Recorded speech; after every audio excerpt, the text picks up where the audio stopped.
Good morning. We are on page 80.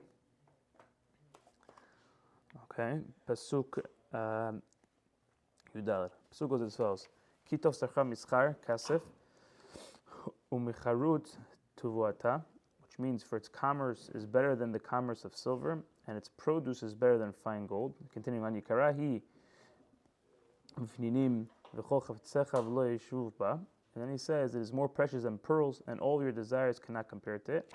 Orech yamim b'mina b'smola osher v'chavod. Famous pasuk: length of days is at its right, and its left is wealth and honor. Derechea darchei noam v'chol nivutea shalom. These are probably one of the most famous pasukim in Mishlei.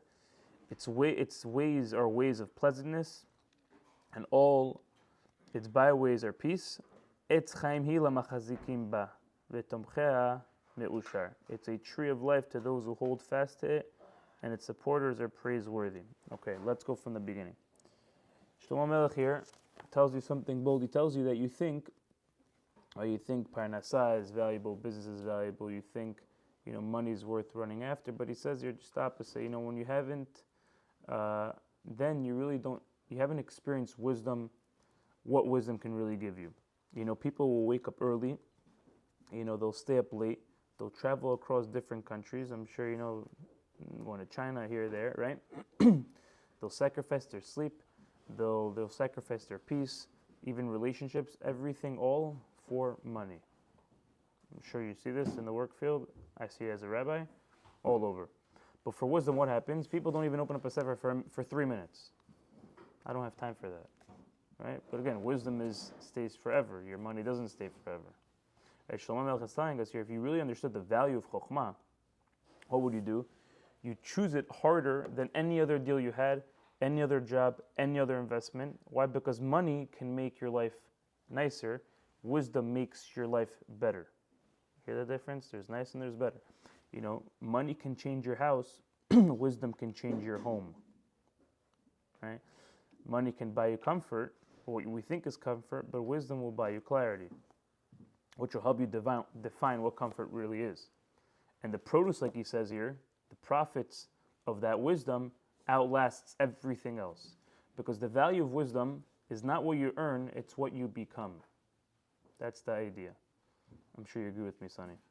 Right? And then he continues the next pasuk. She's more precious than pearls, and all your desires cannot compare to her, comparing to wisdom. Here Shlomo even goes even further. He says that, not some things are not some things are less than wisdom, but everything is less than wisdom. So it's more precious than pearls. Pearls are rare, right? And he's comparing it to pearls. They're hidden deep beneath the water, pearls, right? How do you find the pearl? You go into the ocean, you find a shell or whatever, and they're hidden inside. That's how they take it out, right? But wisdom is rarer because it's hidden deep inside of you, right? And people, most people will dive into oceans before they even dive into their own heart. They'll dive into an ocean to find the pearl, but why don't you dive into your own heart to actually find who you are?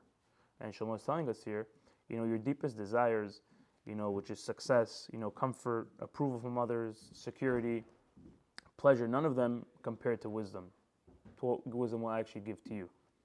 Because wisdom doesn't just fulfill your desires, it will change your desires. It refines what you care about, what you chase, what you can tolerate, what you can expect from yourself. And a practical idea on this is that, the next time, you're tempted by something that looks shiny on the outside, ask yourself, will this actually make me wiser or just entertain me now? Right? Is my scrolling going to make me a better person, or just entertaining me now at the moment of my scroll? Sonny is just nodding his head. Is my screen time that says 6-7 hours? I didn't mean to say that. 6-7, sorry. But if my screen time says 10 hours, is that a healthy thing, or am I wasting half my day on my phone? So do the math. We said this last time. You do the math. 10 hours a day. You wasted 2 days of your life a week on your phone, when you could have read something, or watch a Torah class or whatever. That's the question. What can you change your life with that wisdom? So continuing on, long life is in her right hand, and in the left, wealth and honor. Shlomo here shows you two sides of wisdom. In the right hand, you have long life. The right hand, right? We know in halakha and a lot of stuff, it means primary, it's essential. It's the one that you use the most. Wisdom extends your life. Why? Because it prevents you from self-destruction. Right? A wise person doesn't get swallowed by his anger. A wise person doesn't make reckless choices. A wise person, if he has a fight, he won't burn down that bridge or sabotage themselves. Why? Because he knows that his chokhmah will give him a calmer state of mind. He'll give him a healthier heart and a clear decision to make sure not to get messed up in that situation. That adds years to your life and life to your years. Right? My Rebbe used to say, your years in your life should be living life. Right? We go through life a lot, and we don't live life. We just let the years pass by. We survive the years, but make use of your life. Right? And that's what he's telling us here. You'll have a person who's chasing a bunch of things all day.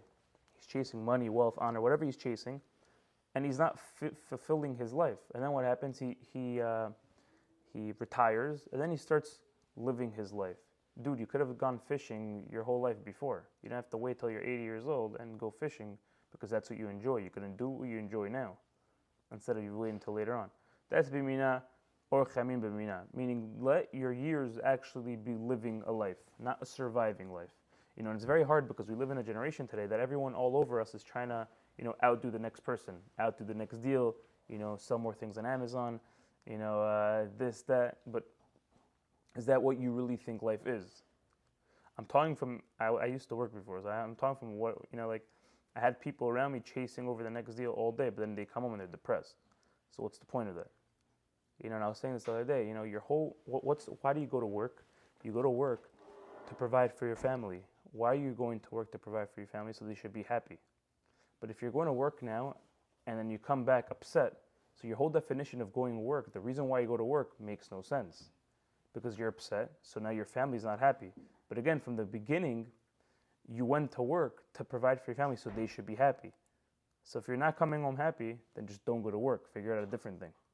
That's the idea. When you understand why you're actually doing a thing and not just doing it because that's what I'm doing, but to understand why you're doing something, then it will give much more meaning to that idea. So that's Orach Yamim B'Mina. And Bismillah, in the left hand you have wealth and honor. That's really the secondary. The left hand is the extra perks from what you have from your right hand. People respect someone who lives with thought, right? With humility, with integrity. People trust a person who thinks before they speak. Wealth comes when your mind is clear and when your decisions are really, straight, yashar, and your values are also yashar. Chokhmah doesn't guarantee money, but it guarantees the idea that you'll use whatever you have. You'll do whatever you need to do with dignity and to make a difference in someone's life. And Darchei Noam, also one of the most famous pesukim, V'chol Shalom, her ways are the ways of pleasantness, and her paths of peace. This is one of the most beautiful pesukim in Mishlei. Shlomo is telling us, wisdom doesn't make you smart; it makes your life gentle, right? It makes you, when you have chokhmah, you stop overreacting to things that don't need to be overreacting. You stop escalating conflicts that don't need to be there.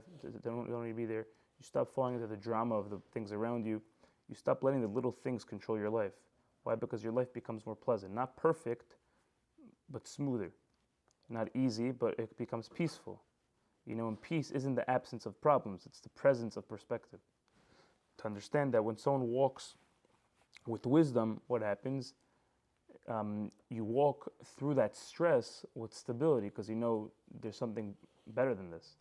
And you walk through this conflict still being calm. You walk through the challenges with a purpose, right? And all the paths here all the paths of wisdom lead a person to peace. Why? Because wisdom teaches you that no matter how much energy we waste fighting, the battles don't matter to us. And then he continues, Etz chaim hi lamachazikim ba v'tomchem meushar.